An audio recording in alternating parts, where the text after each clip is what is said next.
ಎಲ್ರಿಗೂ ಜೀವನ heart cake ಆಗಿರೋದಿಲ್ಲ. ನಾವು ಓದಿರೋದೇ ಒಂದು, ಆದ್ರೆ ಡೆಸ್ಟಿನಿನೇ ಬೇರೆ ಇರುತ್ತೆ. My profession by chance or choice ಅನ್ಸುತ್ತೆ ಒಂದೊಂದ್ಸರಿ.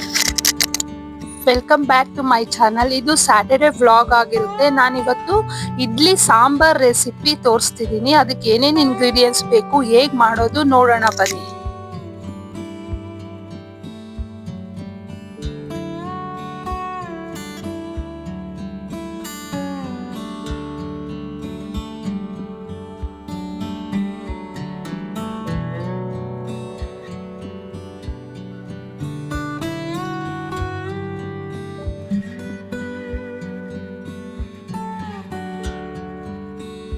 ಸಮ್ಮರ್ ಹಾಲಿಡೇಸ್ ಇರೋದ್ರಿಂದ ಎಲ್ಲಾ ಕಿಡ್ಸ್ಗೂ ರಜಾ, ಹಾಗಾಗಿ ಎಲ್ಲಾ ಮನೆಯಲ್ಲೂ ಎಲ್ಲಾ ತಾಯಂದಿರಿಗೂ ಸ್ಟ್ರೆಸ್ ಫ್ರೀ ಮಾರ್ನಿಂಗ್ ಅಂತಾನೆ ಹೇಳ್ಬೋದು. ಆರಾಮಾಗಿ ನಿಧಾನಕ್ಕೆ ಎದ್ದು ಎಲ್ಲಾ ಕೆಲಸನೂ ಮಾಡ್ಕೋಬಹುದು.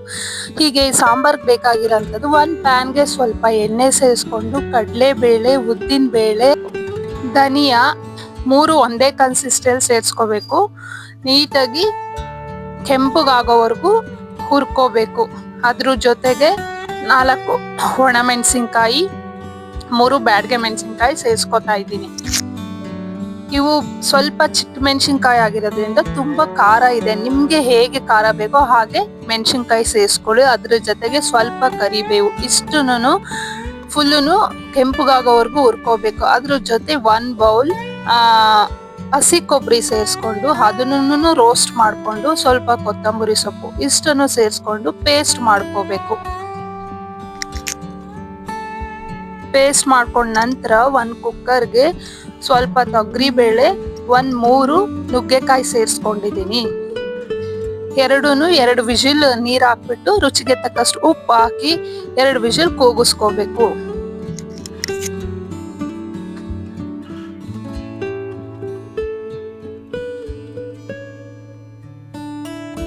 ನಂತರ ಒಂದು ಪ್ಯಾನ್ಗೆ ಸ್ವಲ್ಪ ಎಣ್ಣೆ ಹಾಕಿ, ಸ್ವಲ್ಪ ಸಾಸಿವೆ, ಅದು ಚಿಟ್ಲಾದ ನಂತರ ಕರಿಬೇವು,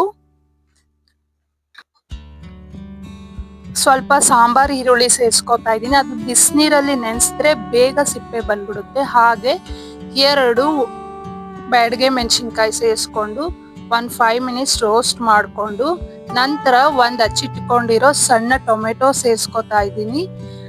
ಸ್ವಲ್ಪ ಹುಣಸೆ ಹುಳಿನೂ ಆ್ಯಡ್ ಮಾಡೋದ್ರಿಂದ ಟೊಮೆಟೊ ಸಣ್ಣದು ಹಾಕೋಬೇಕು. 2 ಸೇರಿದ್ರೆ ಹುಳಿ ಜಾಸ್ತಿ ಆಗ್ಬಿಡುತ್ತೆ. ಸಾಂಬಾರೆಲ್ಲ ಫುಲ್ ಹುಳಿ ಇರುತ್ತೆ, ಅಷ್ಟು ಟೇಸ್ಟ್ ಇರಲ್ಲ. ಜೊತೆಗೆ ಸ್ವಲ್ಪ ಬೆಲ್ಲ ಸೇರಿಸ್ಕೊತಾ ಇದ್ದೀನಿ. ಇದು ಸ್ವಲ್ಪ ಎಲ್ಲ ಹುಳಿ ಎಲ್ಲ ಬಿಟ್ಕೊಂಡು ಎಣ್ಣೆ ಬಿಟ್ಕೊಳೋವರೆಗೂ ಕುದಿಸಿ, ನಂತರ ರುಬ್ಬಿಟ್ಕೊಂಡಿರೋ ಅಂಥ ಮಸಾಲೆ ಜೊತೆಗೆ ಬೇಳೆ ಹಾಗೂ ನುಗ್ಗೆಕಾಯಿ ಏನು ಬೇಯಿಸಿಟ್ಕೊಂಡಿದ್ವೋ ಅದನ್ನು ಸೇರಿಸ್ಕೊಂಡು, ಸಾಂಬಾರ್ ಹದ ಕನ್ಸಿಸ್ಟೆನ್ಸಿ ನೀರ್ ಸೇರಿಸಿ ರುಚಿಗೆ ತಕ್ಕಷ್ಟು ಉಪ್ಪು ಸೇರಿಸಿ ಸ್ವಲ್ಪ ಕುದಿಸ್ಬೇಕು 5 ನಿಮಿಷ. ಸ್ವಲ್ಪ ತೆಳುವಾಗೇ ಇರಬೇಕು ಸಾಂಬಾರು, ಇಡ್ಲಿ ಜೊತೆ ಚೆನ್ನಾಗಿರುತ್ತೆ. ಒಂದು ಕುದಿ ಬಂದ ನಂತರ ಕೊತ್ತಂಬರಿ ಸೊಪ್ಪು ಸೇರಿಸಿ ಲಿಡ್ ಕ್ಲೋಸ್ ಮಾಡಿ ಕುದಿಸಿದ್ರೆ ಸಾಂಬಾರ್ ರೆಡಿ ಆಗುತ್ತೆ. ಪರ್ಫೆಕ್ಟ್ ಆಗಿರೋಂಥ ಇಡ್ಲಿ ಸಾಂಬಾರ್.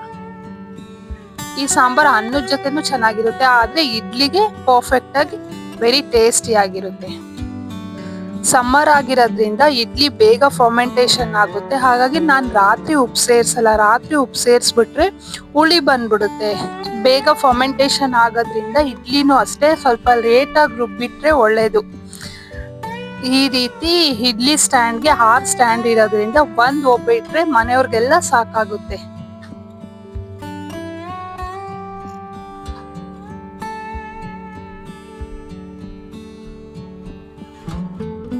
ಮೀಡಿಯಂ ಊರಿಲಿ 10 ಮಿನಿಟ್ಸ್ ಇಟ್ರೆ ಇಡ್ಲಿ ಕೂಡ ರೆಡಿ ಆಗ್ಬಿಡುತ್ತೆ.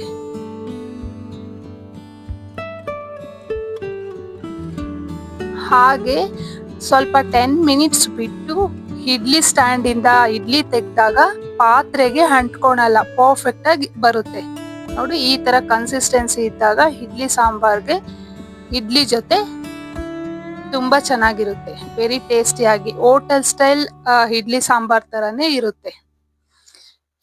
ನೀವು ಒಮ್ಮೆ ಟ್ರೈ ಮಾಡಿ ಹೇಗಿದೆ ಅಂತ ಕಾಮೆಂಟ್ ಅಲ್ಲಿ ತಿಳಿಸಿ. ಇಷ್ಟು ಹೆಲ್ತಿ ಫುಡ್ ಸಿಗ್ತಿರೋದ್ರಿಂದ ನಾವು ಯಾವಾಗ್ಲೂ ದೇವರಿಗೆ ಚಿರಋಣಿ ಆಗಿರ್ಬೇಕು. ಹಾಗೆ ಯಾವಾಗ್ಲೂ ನಾವು ಊಟನ ಆಗ್ಲಿ ನಮ್ಮ ಹತ್ರ ಇರೋದನ್ನ ಹಂಚ್ಕೊಂಡ್ ತಿಂದ್ರೆ ಅದ್ರಲ್ಲಿ ಸಿಗೋಂತ ಖುಷಿ ಬೇರೆಲ್ಲೂ ಸಿಗಲ್ಲ. ಹಾಗೆ ಫುಡ್ನು ಕೂಡ ಯಾರು ವೇಸ್ಟ್ ಮಾಡಬೇಡಿ ದಯವಿಟ್ಟು. ಸಾಧ್ಯವಾದ್ರೆ ಹಂಚ್ಕೊಂಡ್ ತಿನ್ನಿ, ಅದ್ರಲ್ಲಿ ಸಿಗೋ ಖುಷಿನೇ ಬೇರೆ. ಚಿತ್ರಕಲಾ ಪರಿಷತ್ನಲ್ಲಿ ಸಂತೆಗೆ ಹೋದಾಗ ಬ್ಯಾಂಬೂ ನ್ಯಾಚುರಲ್ ಪಾಟ್ ತಗೊಂಡ್ ಬಂದೆ. ಇದ್ರಲ್ಲಿ ಕೋಕೋಪಿಟ್ ಹಾಕಿದ್ರೆ ಪ್ಲಾಂಟ್ ತುಂಬಾ ಚೆನ್ನಾಗಿರುತ್ತೆ. 250 ಕೊಟ್ಟು ಬೈ ಮಾಡಿದೆ. ಪ್ಲಾಂಟ್ ಹಾಕಿ ನೋಡಿದಾಗ ತುಂಬಾನೇ ಖುಷಿ ಆಯ್ತು. ಹಸಿರು ನೋಡೋದೇ ತುಂಬಾ ಖುಷಿ. ಯಾವಾಗ್ಲೂನು ಏನೇ ಎಷ್ಟೇ ಕಾಸ್ಟ್ಲಿ ಚಿನ್ನ ಬೆಳ್ಳಿ ನೋಡಿ, ಆದ್ರೆ ಗ್ರೀನರಿ ಮುಂದೆ ಅವೆಲ್ಲ ವೇಸ್ಟ್ ಅನ್ಸುತ್ತೆ ಒಂದೊಂದ್ಸರಿ ಅಲ್ವಾ. Thank you for watching. ಎಲ್ಲರೂ ನಮ್ಮ ಚಾನಲ್ನ ಸಬ್ಸ್ಕ್ರೈಬ್ ಮಾಡಿ, ಪ್ಲೀಸ್ ಸಪೋರ್ಟ್ ಮಾಡಿ. Thank you.